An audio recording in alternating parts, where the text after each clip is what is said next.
My daughter stole my necklace, the last gift my husband gave me before he died, worth $100,000, and used the money to buy luxury gifts for her future mother-in-law. When I discovered the truth, I didn't scream. I smiled and said, "That necklace has a..." Her face went pale. "Thank you for staying with me so far. It truly means a lot."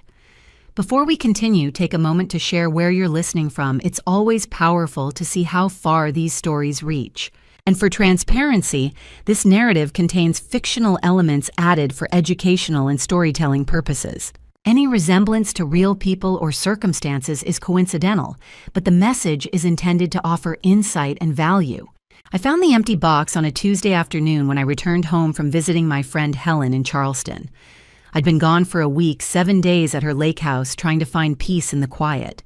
The house felt different when I walked in. Not obviously wrong, just off, like someone had been there. Ruth had watered the plants while I was gone. The mail was stacked neatly on the counter. Everything looked normal, but something wasn't right. I unpacked, slowly putting away clothes, sorting through mail. Then I went to my bedroom to return jewelry to my cabinet, the small travel case I'd taken with me. That's when I saw it. The navy velvet box sat in the bottom drawer where I always kept it, but the placement looked wrong. I lifted the lid and my heart stopped. Empty. For a few seconds, I just stood there staring at the white satin lining the impression where the necklace used to rest. My brain scrambled for explanations. Maybe I'd moved it before I left, but I knew I hadn't. That necklace, a white gold chain with a teardrop sapphire pendant, was the last gift Warren gave me before he passed. He'd bought it from a jeweler on Bull Street. He fastened it around my neck in the hospital room, his hands trembling but his eyes steady. "My forever," he whispered. It was worth $100,000, but to me it was priceless. I tore through the drawer, checked every jewelry box, opened every compartment, searched under pillows inside my nightstand, even in the small safe where I never kept it, but I checked anyway. Nothing. I sat down on the bed, the empty box in my hands. The room spun, my chest tightened. Someone had taken it. Someone had come into my home while I was in Charleston and stolen the only thing I had left of Warren.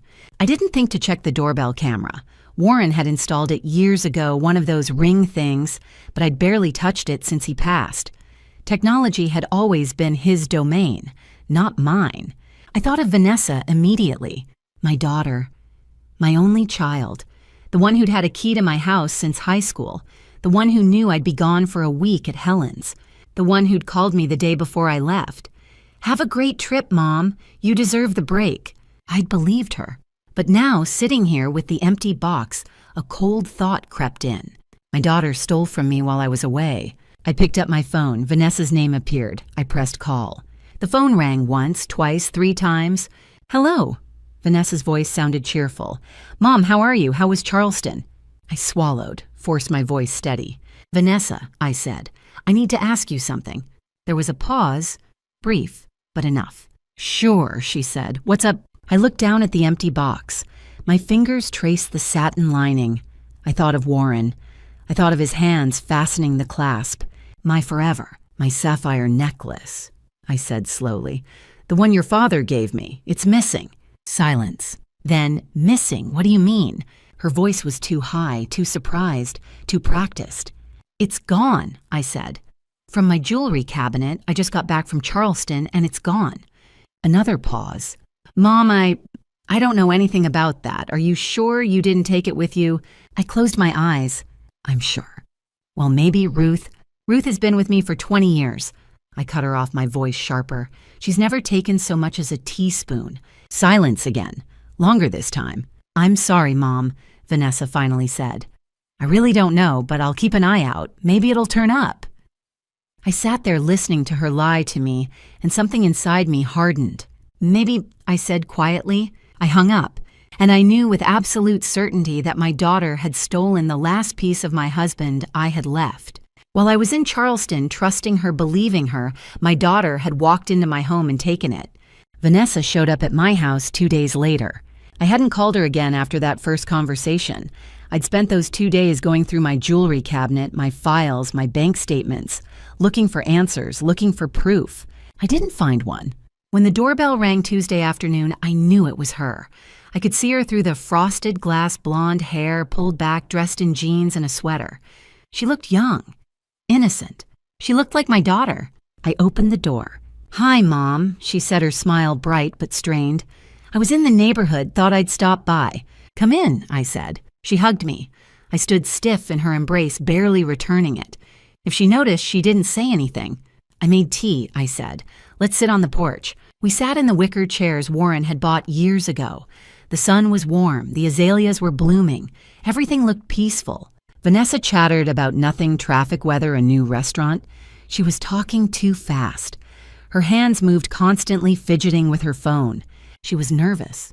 "Vanessa," I said, cutting through her rambling. "Did you take my necklace?" She froze.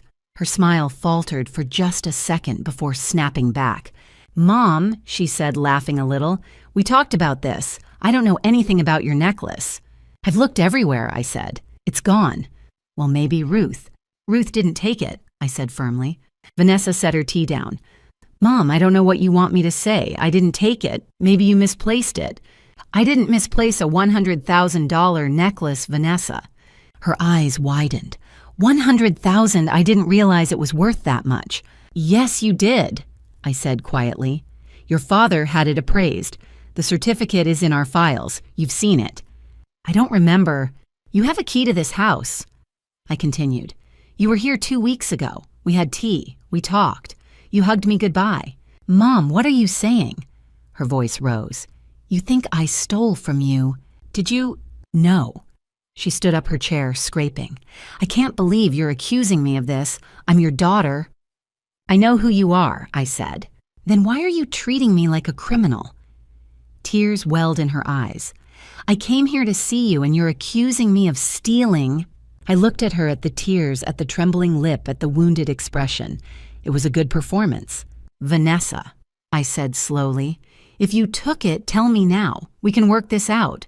"I didn't take it," she shouted. "Why won't you believe me?" She grabbed her purse. "I'm leaving. I don't have to stand here and be accused." "Vanessa." "No, Mom. Call me when you're ready to apologize." She walked to the door, yanked it open, and slammed it behind her. I sat alone on the porch, listening to her car drive away, and I knew she was lying. My daughter had looked me in the eye and lied. I picked up my phone and called Philip Hartman back. "I need you to find that necklace," I said, "and I need you to prove she took it." 3 days after I found the empty box, Vanessa called me. "Mom," she said, her voice shaking, "can you come over? I need to talk to you." About what I asked, though I already knew. Just, please, it's important. I drove to her house in Pooler. The whole way there, I rehearsed what I would say, how I would respond. Vanessa opened the door. Her eyes were red and swollen. Her face was blotchy. She looked young, fragile. She looked like my daughter. "Come in," she whispered. We sat in her living room. Trevor wasn't home, just the two of us sitting across from each other like strangers. "I took it," Vanessa said. Just like that, no preamble. "I took your necklace. I sold it, and I'm sorry." I sat very still. I'd been prepared for denial, for more lies, but not this. Not the truth. "Why?" I asked quietly. Vanessa's hands were shaking, because I needed the money. "For what?" "For Margaret," she said, her voice breaking. "Trevor's mother. She's been so cold to me. She doesn't think I'm good enough. She makes these comments about my job, about our house, about my family. I wanted her to see that I could fit in." "So you stole from me," I said. "I know," Vanessa whispered. "I sold the necklace. I got $100,000, and I spent it." "On what?" "Gifts for Margaret," Vanessa said. "A Cartier bracelet, a Hermès bag, a spa weekend at the Ritz. I wanted her to like me." I looked at her, at my daughter, at the woman who'd stolen from me to buy love. "And the rest?" I asked. "The wedding," she said.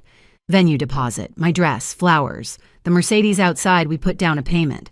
I've spent almost all of it, Mom. I don't have much left." The room was silent. "That necklace," I said slowly, "was the last thing your father gave me." Vanessa's face crumpled. "I know. He gave it to me 3 months before he died. He told me it was his forever." "I know," she sobbed. "And you sold it to impress a woman you barely know." "I'm sorry," Vanessa whispered. I'm so sorry. I'll get it back. I'll find a way. How? I asked. You just said you spent it all. Vanessa looked up, tears streaming. I don't know, but I'll figure it out. Please, Mom, please don't hate me. I stood up. I don't hate you, I said quietly, but I don't trust you anymore, and I'm not sure I ever will again. I walked to the door. Vanessa followed, still crying. Mom, please. I need time, I said. I left her standing in the doorway. When I got home, I sat in Warren's study and called Philip Hartman. I need you to find out exactly what she did with that money, I said. Every purchase, every transaction. Are you sure? Philip asked. I'm sure, I said, because my daughter just confessed, and now I need to know if she's telling me the whole truth. I'll start today, Philip said. I hung up and sat very still. Vanessa had confessed, but something didn't add up. She'd said she acted alone, that she was desperate, but I'd seen the way she glanced toward the door. I'd seen the fear in her eyes. She wasn't alone in this, and I was going to prove it. 3 days passed. Philip called twice to update me. He was making progress, he said. Following leads. I waited. Ruth came by every morning. She watered the plants, tidied the kitchen, brought me fresh fruit. She didn't ask questions, but I could see the worry in her eyes. You're not eating, she said Thursday morning. I'm fine, I said. You're not fine, Ruth said gently. What's going on? I almost told her, almost said my daughter stole from me, but I couldn't. Not yet. Just some family business, I said. Ruth squeezed my hand and went back to her work. I spent those 3 days in Warren's study. It still smelled like him leather old books, his cologne. His chair sat by the window. I'd kept everything exactly as he'd left it. I sat at his desk and went through our financial records, bank statements, credit card bills, canceled checks. The pattern was there once I knew what to look for. 2 years ago, $15,000. For Trevor's business. Never repaid. 18 months ago, $5,000. Emergency car repair. 1 year ago, $3,000. Medical bills. 6 months ago, $2,000. Wedding deposit. Small amounts spread out, easy to miss. But I was looking now. The total over $25,000. Plus the $100,000 necklace. My daughter had stolen $125,000 from me. I closed the ledger. My head ached. How had I been so blind? Because she was my daughter. Because I loved her. Because I wanted to believe her. Because Warren always said, trust your family, die. But what do you do when your family betrays you? My phone rang. Philip's name appeared. I answered immediately. Tell me you found something, I said. I did, Philip said carefully. Arthur Pemberton confirmed the sale. He has records, photographs, a signed receipt. My breath caught, and it was Vanessa, Philip said. She sold your necklace 4 weeks ago for $100,000. The room tilted. I gripped the desk. Diane, Philip's voice came through. Are you still there? Yes, I whispered. I have copies of everything, Philip said. Transaction records, Arthur's statement, photographs, the serial number matches. She lied to me, I said.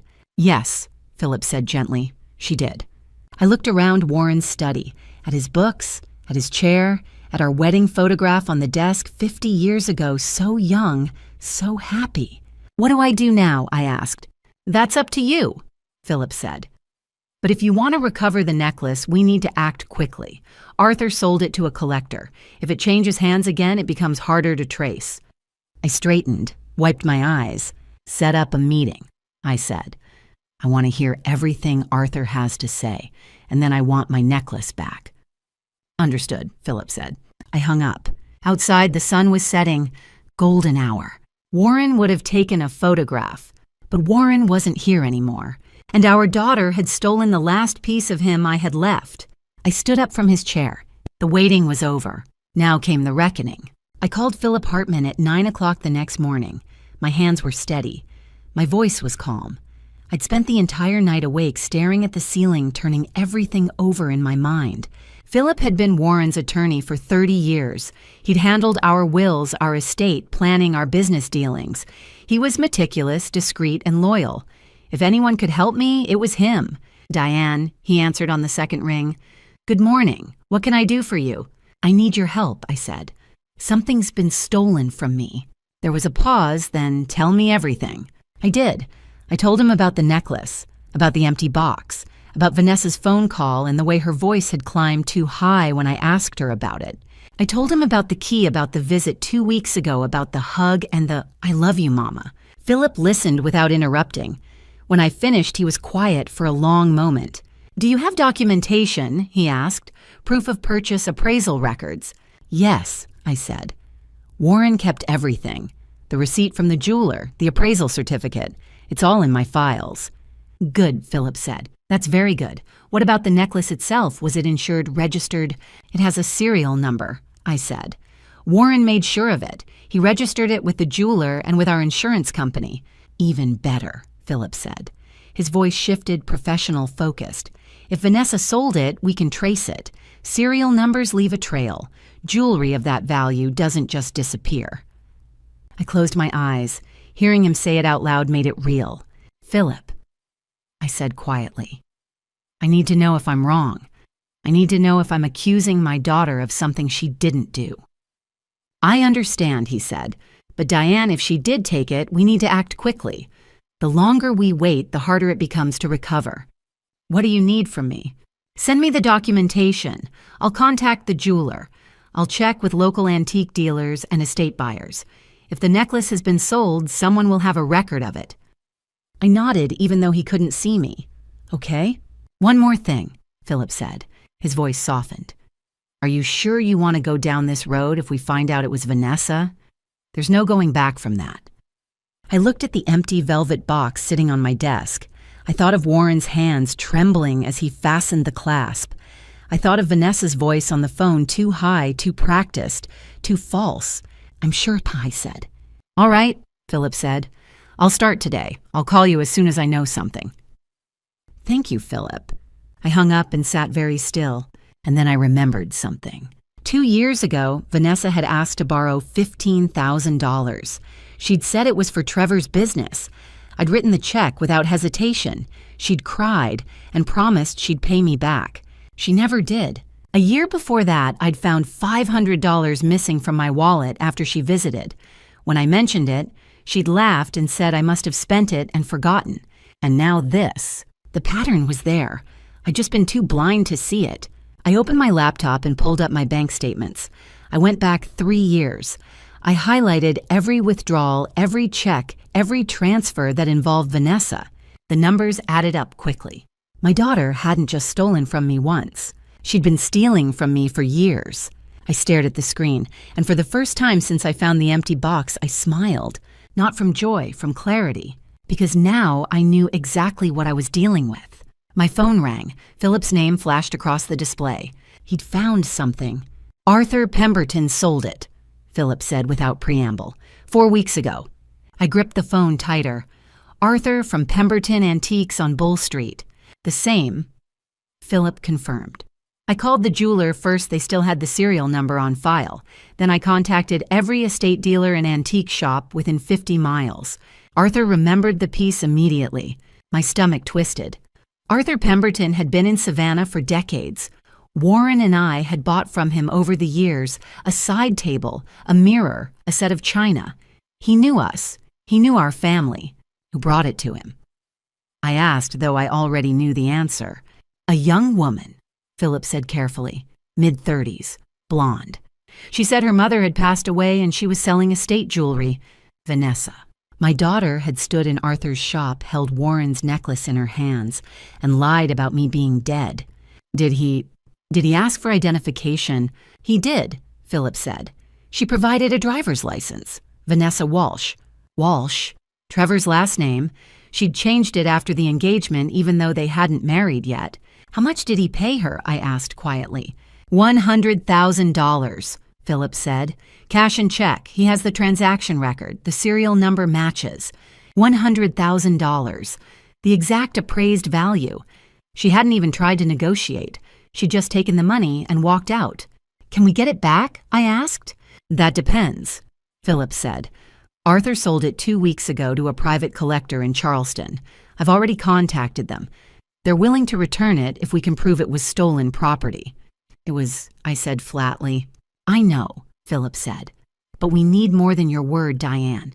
We need evidence, a police report, documentation, and we need to establish that Vanessa didn't have permission to take it. She didn't. I believe you, Philip said gently, but we need to build a case. Arthur is willing to cooperate. He doesn't want to be caught up in a theft investigation. He'll provide the transaction records and his statement. But you need to decide how far you want to take this. I stood up and walked to the window. Outside, the azaleas were blooming pink and white. Ruth was trimming the hedges, her movements slow and methodical. Everything looked normal, peaceful. But inside this house, everything had changed. What are my options? I asked. Option 1, we file a police report and press charges. Theft of property over $100,000 is a felony in Georgia. Vanessa could face serious consequences. My breath caught. Prison.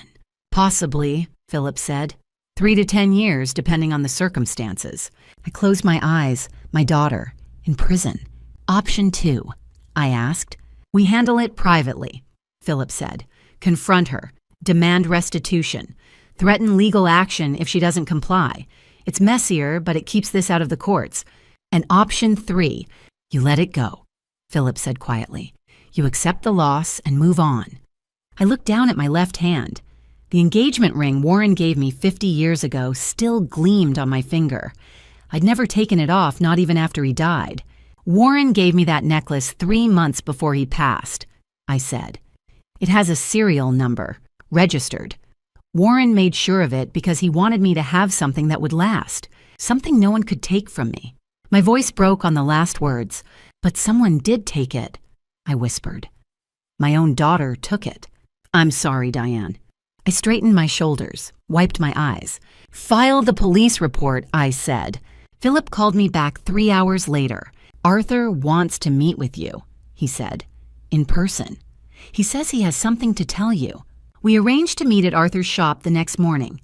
Philip picked me up at 9. When we pulled up in front of Pemberton Antiques, I saw Arthur standing in the doorway waiting. He looked older than I remembered. His shoulders were stooped, his face lined with worry. When he saw me, something flickered in his eyes. Guilt, maybe, or shame. Mrs. Sullivan, he said quietly. Thank you for coming. Philip guided me inside. The shop smelled like old wood and lemon polish. I'd been here dozens of times with Warren. Now it felt like a crime scene. Arthur led us to a small office in the back and closed the door. For a long moment, he just stood there, hands clasped. I'm sorry, he finally said. I should have called you immediately. I should have known something was wrong. Tell me what happened, I said. Arthur sat down heavily. He pulled a folder from his desk and opened it. Inside were transaction records, receipts, and a photocopy of a driver's license. Vanessa's face stared up at me from the page. She came in 4 weeks ago, Arthur said. Late afternoon. She had the necklace in a velvet box. She said it belonged to her mother, that you'd passed away and she was selling estate jewelry. I felt Philip's hand on my arm steadying me. She was very convincing. Arthur continued, his voice heavy. She wore a black dress, a mourning ring. She brought documents with her. What kind of documents? Philip asked. Arthur pulled out a piece of paper. A funeral program. My name was printed at the top in loving memory of Diane Marie Sullivan. My breath caught. She said it was from your service, Arthur said quietly. 2 weeks prior. She showed me this and she cried, Mrs. Sullivan. She sat in that chair and cried and told me how hard it had been to lose you. I stared at the fake program, at my name, at the dates, fictional dates, printed beneath it. She planned this, I whispered. I asked for identification, Arthur continued. She showed me her license. Vanessa Walsh. I didn't recognize the last name at first, but I recognized her face. I'd seen her with you before, years ago, when you and Warren came in together. So you knew she was my daughter, I said quietly. Not until after she left, Arthur said. Then I remembered Diane Sullivan's daughter. But by then the transaction was complete, and I believed her story. Why wouldn't I? She had documentation. She was grieving. She wore mourning jewelry. She faked my death, I said, my voice hollow. Yes, Arthur whispered. He slid the transaction record across the desk. I paid her $100,000, $75,000 in a cashier's check, $25,000 in cash. She signed for it here. I looked at Vanessa's signature, neat, confident, without a tremor. She didn't hesitate, I asked. No, Arthur said. She knew exactly what she wanted. She'd already researched the value. She had the appraisal certificate with her. Warren's appraisal certificate, from our files, from our home. She'd planned every detail.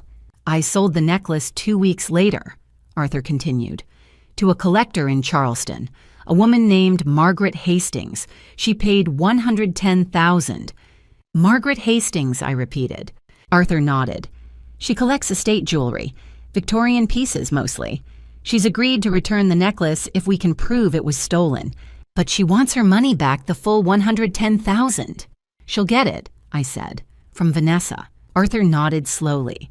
Mrs. Sullivan, I want you to know I never would have bought that necklace if I'd known the truth. I've been in this business 40 years. I've never dealt in stolen property. I know, I said. I'll testify, Arthur said.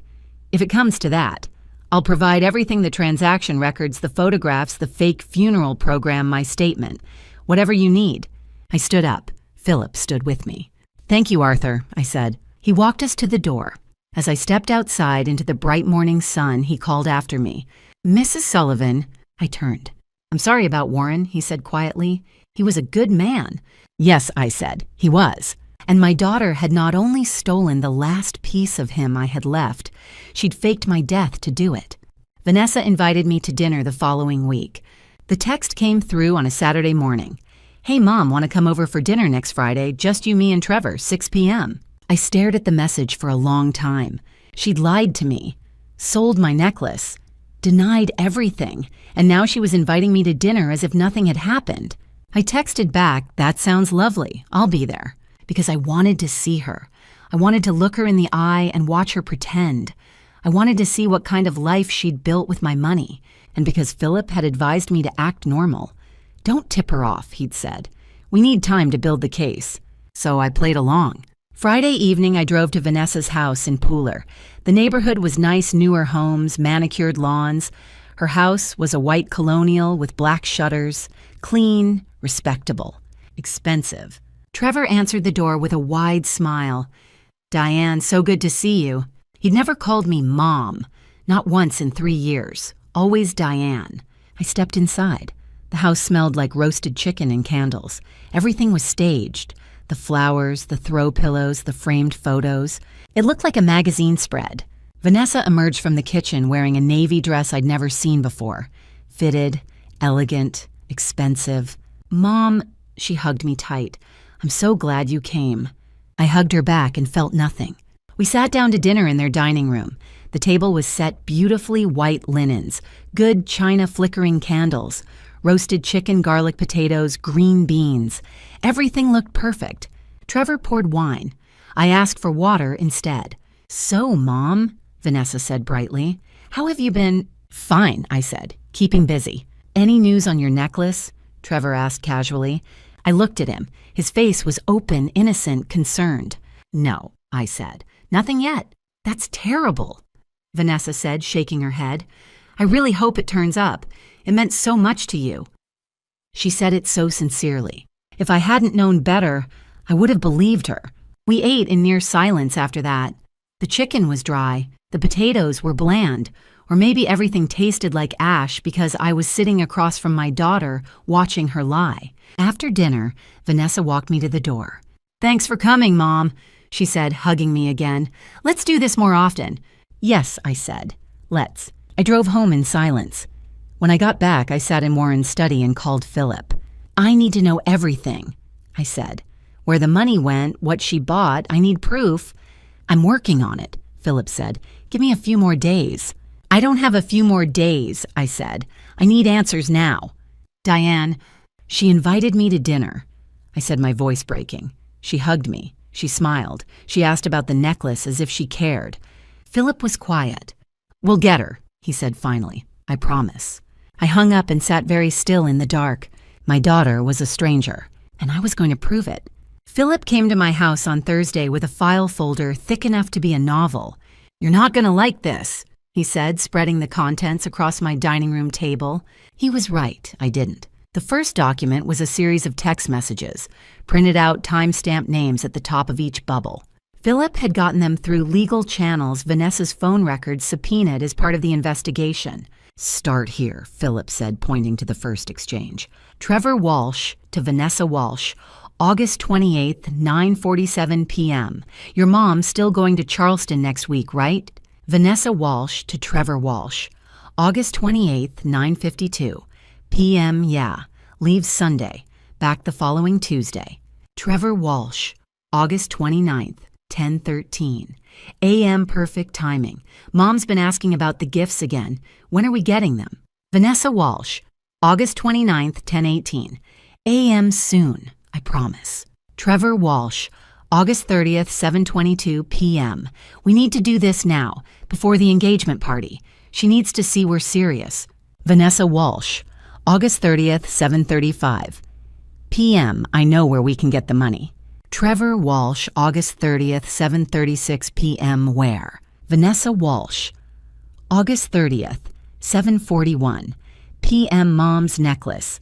The sapphire one Dad gave her. It's worth like $100,000. She never wears it. There was a pause in the messages, 4 hours. Then, Trevor Walsh, August 30th, 11:52 p.m.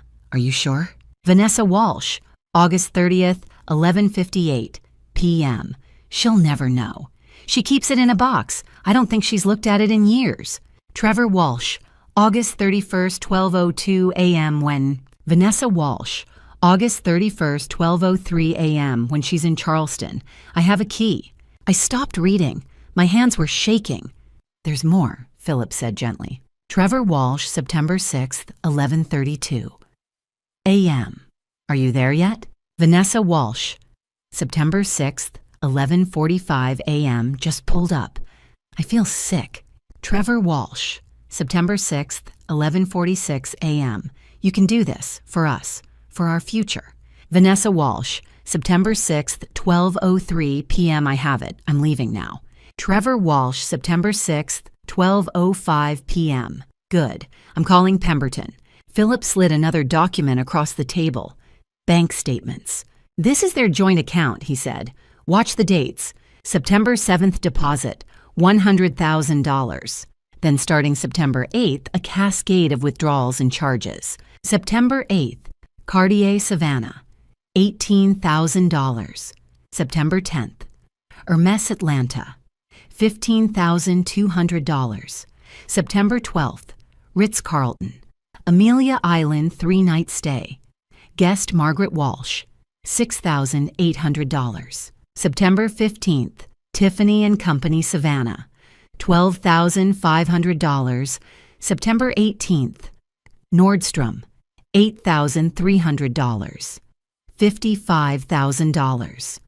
Philip said spent on gifts for Margaret Walsh in 10 days. He pointed to more charges. September 20th, wedding venue deposit, $15,000. September 22nd, bridal boutique, $8,500. September 25th, furniture store, $4,200. September 28th, honeymoon resort deposit, $7,000. The rest went to wedding expenses and lifestyle purchases, Philip said. By the end of September, they'd spent nearly all of it. I stared at the numbers, at the dates, at the cold, calculated timeline of my daughter's betrayal. She'd planned it. She'd waited until I left town. She'd used my key. She'd walked into my home, opened my jewelry cabinet, and taken Warren's necklace while I was 4 hours away reading on Helen's porch, completely unaware. And then she'd spent the money in less than a month buying love from a woman who didn't even know the gifts were purchased with stolen money. There's one more thing, Philip said quietly. He pulled out a final text exchange. Margaret Walsh to Trevor Walsh, September 16th. The bracelet is lovely, darling. You and Vanessa are so thoughtful. Trevor Walsh to Vanessa Walsh, September 16th. Mom loves everything. She says you have excellent taste. Vanessa Walsh to Trevor Walsh, September 16th. Good. Maybe now she'll stop looking at me like I'm not good enough. I closed my eyes. She did all of this, I said slowly, to impress Trevor's mother. Yes, Philip said. She stole from me. She sold her father's last gift to me for approval. Yes. I opened my eyes and looked at the evidence spread across my table. The texts, the bank statements, the timeline. I want her to face this, I said, all of it. I want her to sit across from me and see exactly what she did. When Philip asked, Saturday, I said, at her house, at dinner. Philip nodded. I'll be ready. If you're still here, leave the number 3 in the comments to let me know you're still with me. And be honest with yourself. If the person who betrayed you was your own child, would you forgive to keep the family together or confront them to protect your self-respect? Before the story continues, please note that some of the following details are fictionalized for educational and storytelling purposes. If you don't wish to continue, you can stop the video here. Vanessa called me 2 days after Philip showed me the evidence. She didn't know that I already knew. She thought she was still controlling the story. Hey, Mom, she said, her voice warm. How are you? I'm fine, sweetheart, I said, keeping my voice light. How are you? Good, listen. I was thinking Trevor and I would love to have you over for dinner. Saturday night at 6, I gripped the phone tighter. Philip's evidence was spread across my desk, bank statements, text messages, Arthur's signed statement. Proof of everything. And now she was inviting me to dinner. That sounds wonderful, I said. What's the occasion? No occasion, Vanessa said. We just miss you, Mom. I know things have been weird with the necklace thing, and I want us to move past that. The necklace thing, as if it were nothing. I miss you too, sweetheart, I said. The lie came easily now. Great Saturday at 6. I'm making your favorite, pot roast. I'll be there, I said. Love you, Mom. Love you too. I hung up and stared at the phone. She'd called to gauge whether I suspected anything. She wanted to see if I'd play along. So I'd play along, for now. I called Philip immediately. She invited me to dinner, I said. Saturday night, 6 o'clock. Good, Philip said. That gives us time to coordinate. Coordinate what? I'll arrive 30 minutes after you get there, Philip said. Give them time to settle in. Then I'll knock with the evidence. My stomach twisted. You want to confront them during dinner? I want to confront them when they least expect it, Philip said. When they think they've won. She'll be devastated, I said quietly. She devastated you first, Philip said gently but firmly. She stole from you, Diane. She lied to you. This is the consequence. I closed my eyes. Thought of Warren, thought of the empty velvet box. All right, I said. Saturday at 6. I'll keep her distracted until you arrive. Are you sure you can do this? Philip asked. I'm sure, I said. But I wasn't. Not really. Saturday was 5 days away. I spent those days preparing. Not emotionally, I was past emotion. Practically. I called my financial advisor and reviewed my accounts. I organized my documents, deeds, titles, insurance policies, everything Warren and I had built.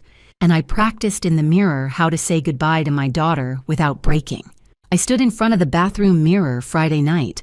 You stole from me, I said out loud. You betrayed me.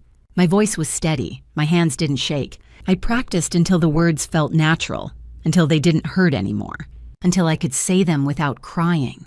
Saturday morning, I woke up calm. I got dressed carefully, a simple navy dress, pearls, low heels. I looked respectable, dignified. My phone buzzed. A text from Philip ready. I typed back, I've been ready for 4 weeks. I picked up my purse, checked my reflection one last time, and walked out the door. It was time to end this. Wednesday, I met with my estate attorney. Her name was Caroline Mitchell. She'd handled Warren's estate after he passed, and she'd been updating my will periodically ever since. I want to make a change, I told her. Caroline pulled out my file. What kind of change? My daughter, I said. I want her removed as my primary beneficiary. Caroline's pen paused over the paper. She looked up at me, her expression careful. Diane, that's a significant decision. Are you certain? Completely certain, I said. May I ask why? She stole from me, I said simply.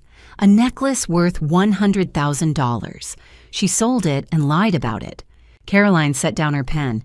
I'm sorry. That must be incredibly difficult. It is, I said. But I won't reward theft. I want everything to go to charity, organizations that help women rebuild after loss.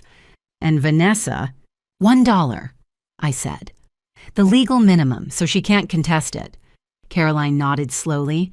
I'll draft the codicil. You can review it by Friday.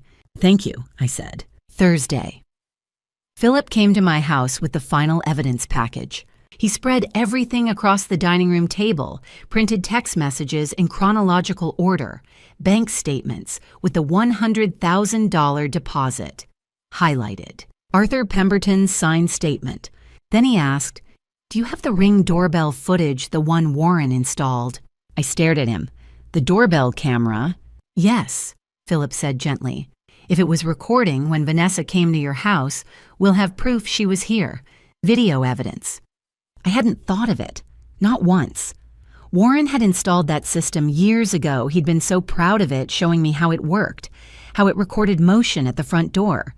But after he passed, I'd barely looked at the app. Technology had always been his thing, not mine. "I don't know how to access it," I admitted. "May I?" Philip asked, gesturing to my phone. I handed it to him. He pulled up the Ring app, logged in with the password Warren had written in his notebook, the one I'd kept in his study, and scrolled back through the recordings. September 6th, 11:47 a.m. A white SUV pulled into my driveway. Vanessa got out, then Trevor. They both looked around, checking, and walked to my front door. Vanessa pulled out a key. They went inside. 14 minutes later, they came out. Trevor carried a small black bag. They drove away. Philip looked at me.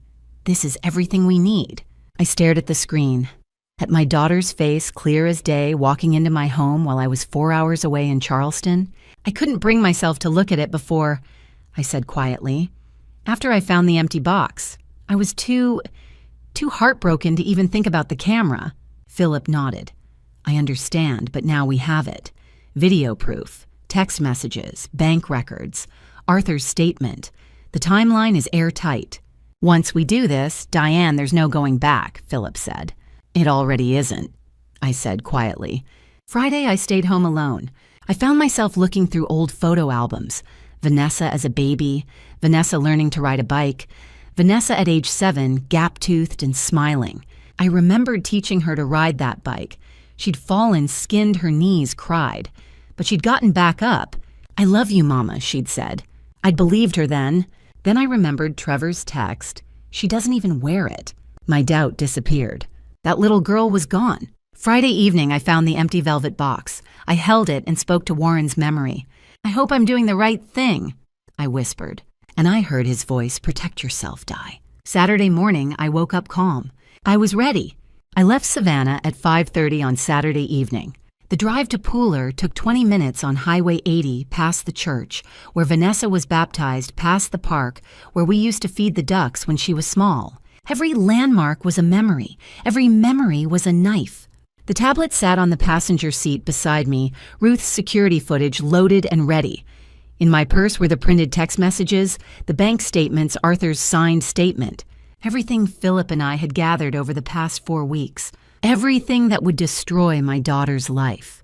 The sun was low on the horizon, painting the sky orange and pink. Warren used to love this time of day. Golden hour, he called it. I wondered what he would think of me now, driving to confront our daughter with evidence of her betrayal. "Protect yourself." Di, I heard his voice in my mind. "Don't let anyone take advantage of you, not even family, especially not family." I passed the Pooler exit and took the turn toward Vanessa's neighborhood. The houses here were newer, bigger, suburban, manicured lawns, 2-car garages, the kind of place where people posted their perfect lives on social media. Vanessa's house sat at the end of a cul-de-sac, a white colonial with black shutters, flower boxes under the windows, a new Mercedes in the driveway, silver gleaming. I thought of the bank statements in my purse, $100,000. My necklace. Warren's last gift. That car could have been bought with my money. I parked on the street and sat for a moment, hands still on the wheel. Through the front windows, I could see movement inside, shadows passing back and forth, setting the table, lighting candles, playing house with stolen money. My phone buzzed. A text from Philip, "Ready when you are. I'll arrive 30 minutes after you. Good luck." I typed back, "Thank you." Then I picked up my purse, checked my reflection in the rearview mirror, and stepped out of the car. The evening air was warm and humid. Somewhere down the street, children were playing. A dog barked. Normal sounds, normal life.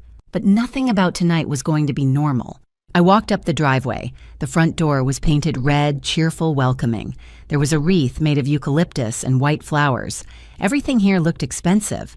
I thought of the last time I'd given Vanessa money. 2 years ago, $15,000. She'd cried and promised to pay me back. She'd said, "I love you, Mama," and I'd believed her. I pressed the doorbell. Inside, I heard footsteps approaching, quick, eager. The lock turned. The door opened. Trevor stood there smiling wide, too wide. His teeth were too white. His hair was styled with too much gel.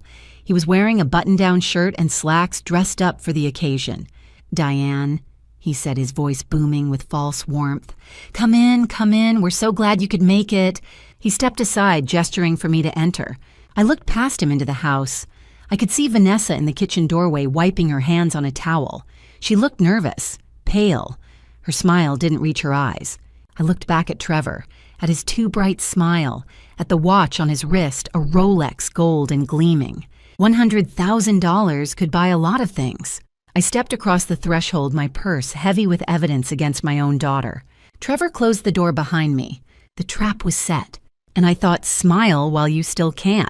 Trevor opened the door like he was welcoming me home. "Diane, come in, come in." He'd never called me Mom. I used to think that was respect. Now I knew it was distance. He took my coat and hung it carefully. His smile was broad and easy. "We're so glad you could make it." Vanessa appeared from the kitchen, wiping her hands on a dish towel. "Mom, I'm so glad you came." She hugged me. I felt it immediately, the slight tremor in her shoulders. She was nervous. "Of course, honey," I said. "Thank you for inviting me." We stood in the living room making small talk. The weather, Ruth's azaleas, some book club Vanessa had supposedly joined. Every word felt strained. "Dinner's ready," Vanessa finally said. The table was set beautifully. Roasted chicken, vegetables, flickering candles, wine glasses at each place. It looked like a magazine spread, like a performance. Trevor pulled out my chair. "Please sit."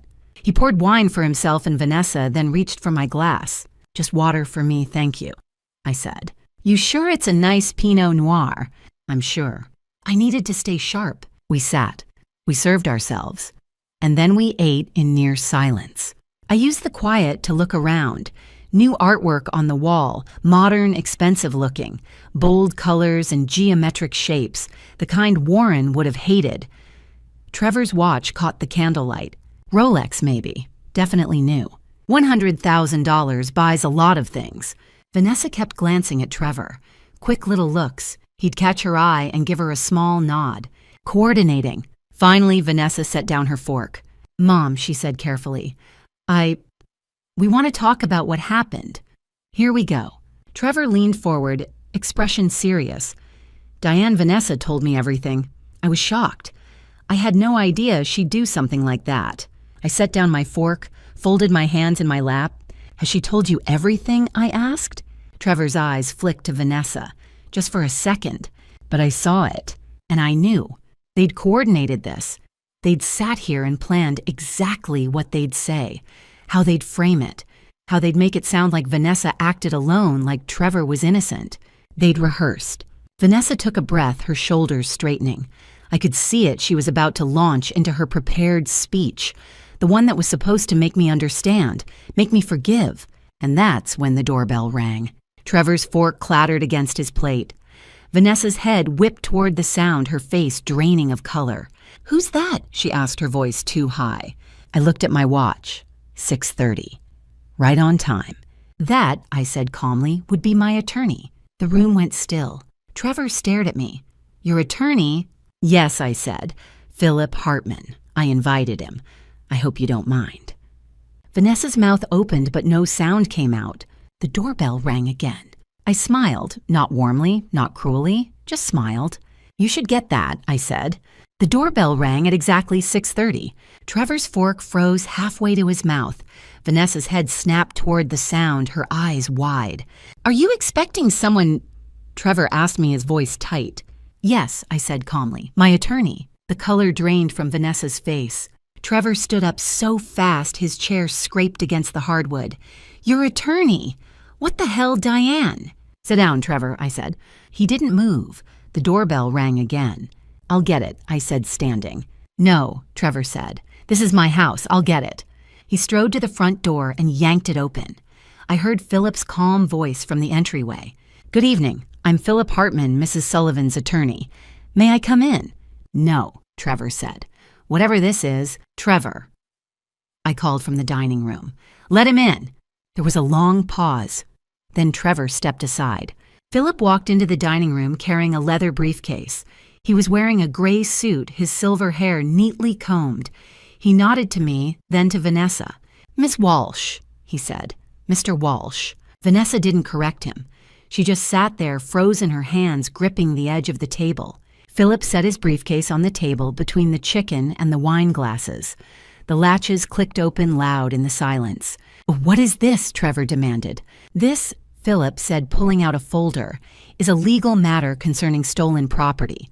Vanessa made a small sound, half gasp, half whimper. Philip opened the folder and slid the first page across the table toward Vanessa. "This is a transaction record from Pemberton Antiques," Philip said. "Dated 4 weeks ago, a Victorian-era sapphire necklace appraised value $100,000. Vanessa stared at the document but didn't touch it. The seller was listed as Vanessa Walsh. Philip continued. "The payment was $75,000 via check and $25,000 in cash." He slid another document forward.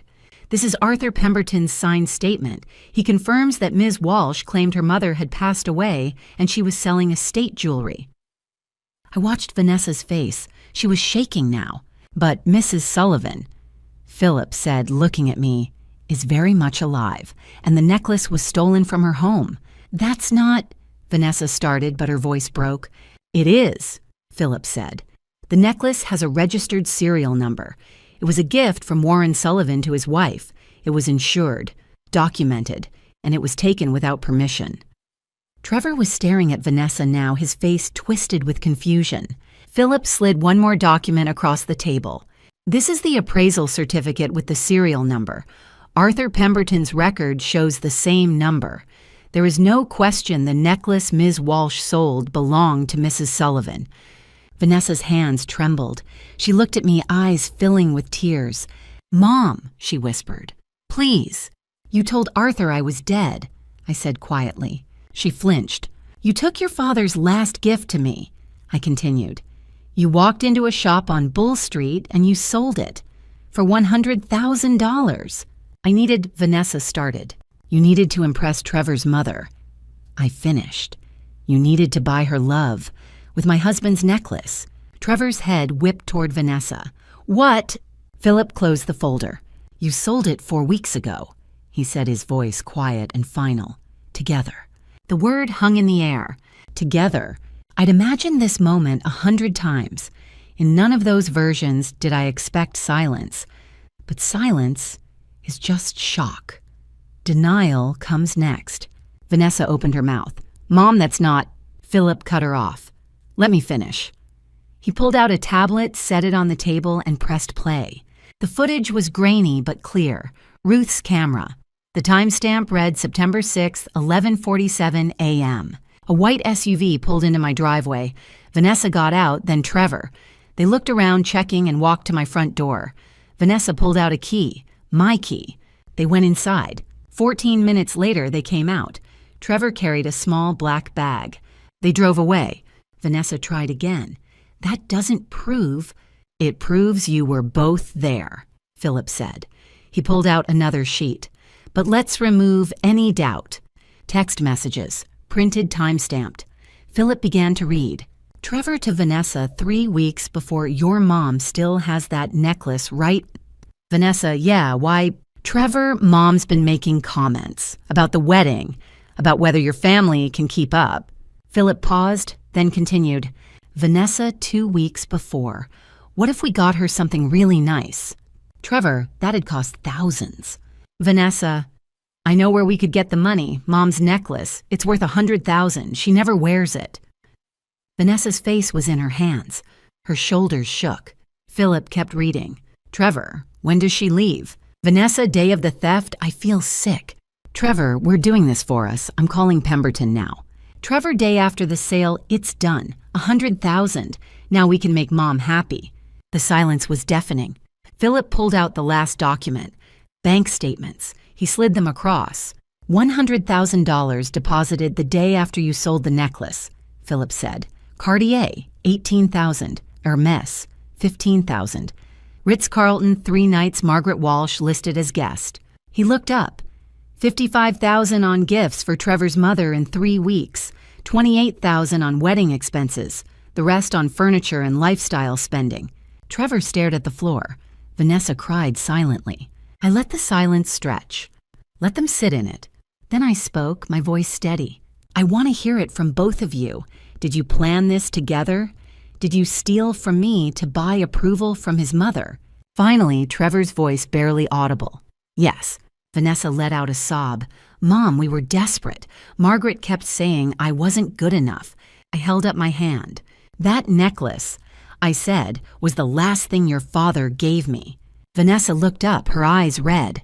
3 months before he passed, he'd been saving for it. He told me he wanted me to have something beautiful to remember him by. My voice broke. Just once. And you sold it to impress someone you barely know. You traded your father's memory for a woman's approval.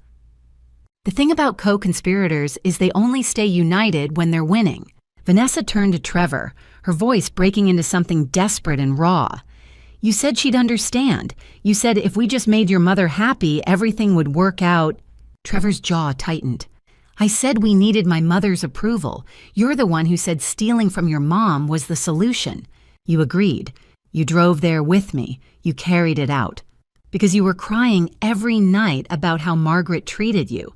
You said you couldn't take it anymore. Their voices were rising now, escalating, each word louder than the last. They'd forgotten I was there, forgotten Philip, forgotten everything except their own desperate need to make this someone else's fault. I let them go for a moment. Let them show me exactly who they were when the pressure came. Then I said softly, enough. They didn't hear me. Trevor was still talking, his face flushed. You picked those gifts. You said the Hermes bag was... Enough! The silence that followed was immediate, total, like I'd flipped a switch. They both turned to look at me. Vanessa's face was blotchy and red, her eyes still wet. Trevor's hands were clenched on the edge of the table. Philip cleared his throat. When he spoke, his voice was measured, professional, the voice of someone delivering a verdict. If I may, he said. This is theft of property valued at over $100,000. Conspiracy to commit fraud. Both are felonies in the state of Georgia. He paused. Let that sink in. Mrs. Sullivan has every right to press criminal charges. You could both face jail time. Vanessa's mouth fell open. She looked at me and I watched her face transform shock, then panic, then something like hope. The kind of hope that comes from believing there's still a way out. Mom, she whispered, you wouldn't... I met her eyes, held them. I don't know what I'm going to do, I said. My voice was calm, steady, cold in a way I'd never used with her before. But I know what I'm not going to do. I'm not going to forget this. And I'm not going to forgive. Not now, maybe not ever. The hope in Vanessa's face flickered, died. Trevor pushed his chair back suddenly, the legs scraping loud against the floor. I need air. He stood. Walked out of the dining room, not toward the front door, not outside, just into the kitchen. Running from the room like running would help anything. Vanessa stayed where she was. She was looking at me with eyes I'd seen 1,000 times before. When she was 6 and broke something. When she was 16 and lied about where she'd been. When she was 25 and needed money, she'd promised to pay back. Pleading eyes. The kind that said, fix this, Mom, make it better, make it go away. But I wasn't her mother anymore. Not in the way I used to be. Not in the way that meant I'd protect her from the consequences of stealing from me to buy love from someone else's mother.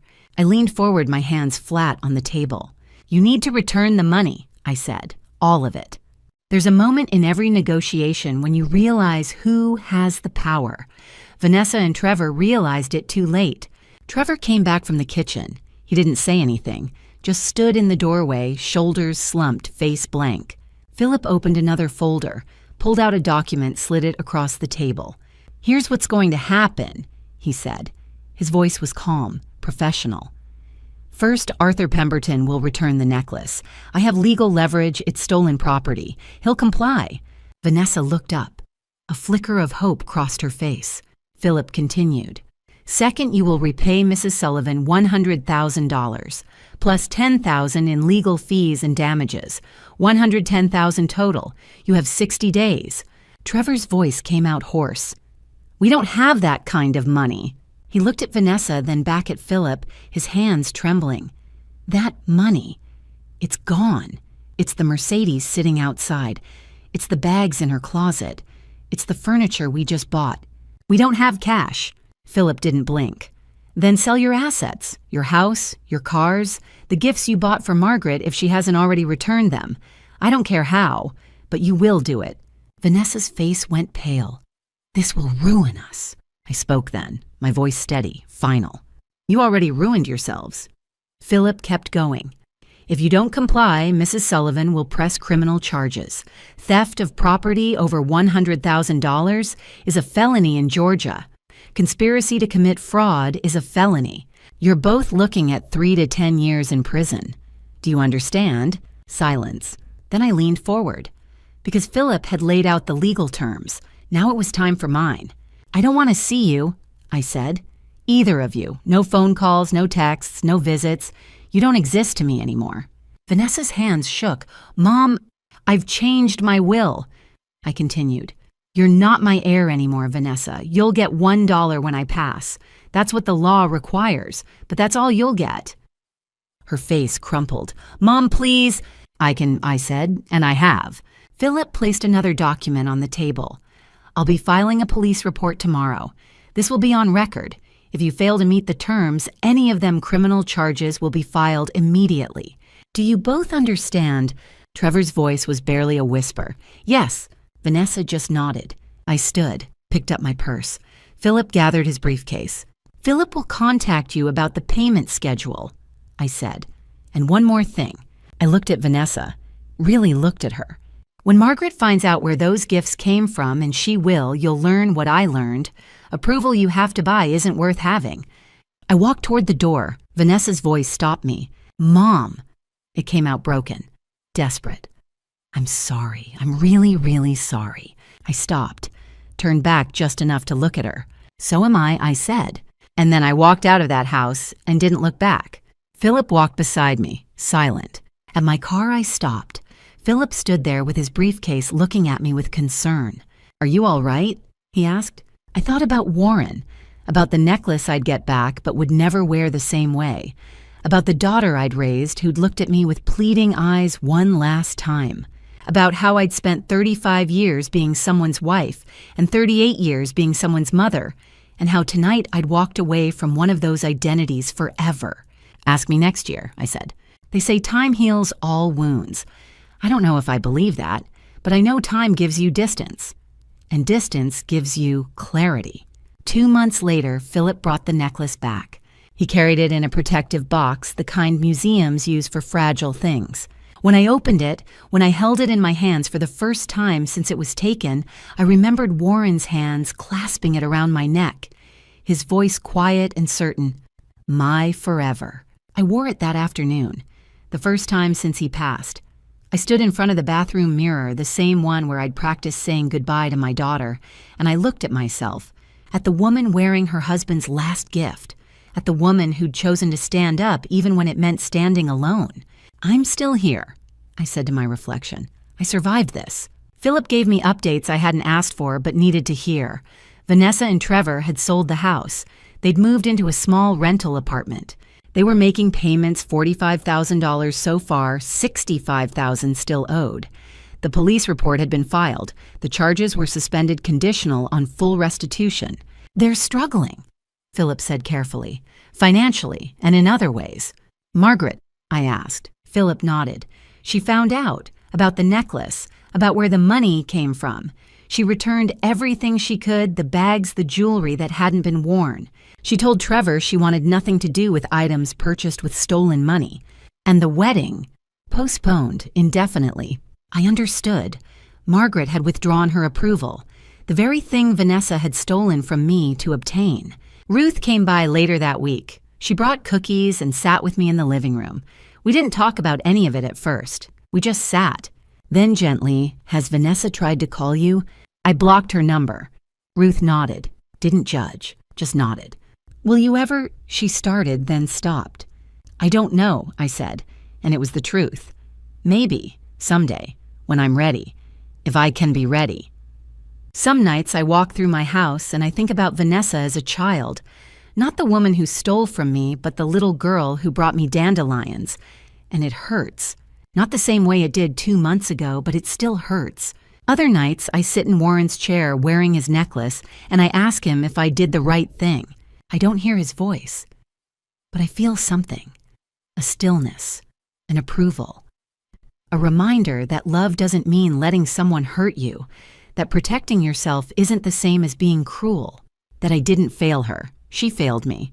Tonight I'm sitting here, necklace on Warren's photo on the table beside me, and I realize I'm smiling. Not a big smile, just a small, quiet one that means I'm okay. Right now, in this moment, I'm okay. People ask if I'll forgive her. I say maybe, someday. They ask if I regret it. I say no.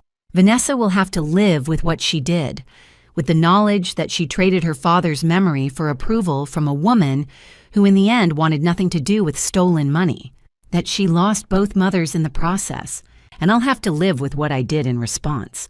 Someone once told me that family means forgiving the unforgivable, but Warren used to say family means not asking someone to. I'm choosing to believe Warren, and I'm choosing me. Maybe someday I'll answer when Vanessa calls, or maybe I won't. Maybe I'll carry this boundary for the rest of my life. Either way, it will be my choice, and that, in the end, is enough. Looking back, I see now how easily I mistook enabling for love. For years, I told myself that protecting Vanessa from consequences was what good mothers do. But God showed me through the pain of that empty velvet box that true love sometimes means letting someone face what they've done. If you're reading this and thinking about your own family drama stories, hear me. Don't wait as long as I did. Don't ignore the small betrayals that grow into big ones. These family drama stories aren't just entertainment, they're warnings. God gives us boundaries not to punish others, but to protect ourselves. Warren understood that. I wish I'd listened sooner. The grandma stories you hear online, the ones where family takes advantage, where trust is shattered, those grandma stories are more common than you think. When someone shows you who they are, believe them. When your peace costs you your sanity, it's too expensive. And when forgiveness is demanded instead of earned, remember, God doesn't ask you to set yourself on fire to keep someone else warm. I chose myself. I chose the wisdom my husband left me. And in that choice, I found something I'd lost years ago, my voice. To everyone navigating their own family drama stories, especially those sharing grandma stories where trust was broken, these are the family drama stories that teach us the hardest lessons. You're not cruel for setting boundaries. You're not unforgiving for protecting your heart. You're human. And that with God's grace is enough. Final note.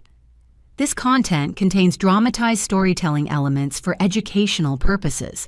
Any resemblance to real names or contexts is purely coincidental, but the message is entirely helpful. If this style doesn't resonate with you, that's okay. Please seek content that better fits your needs.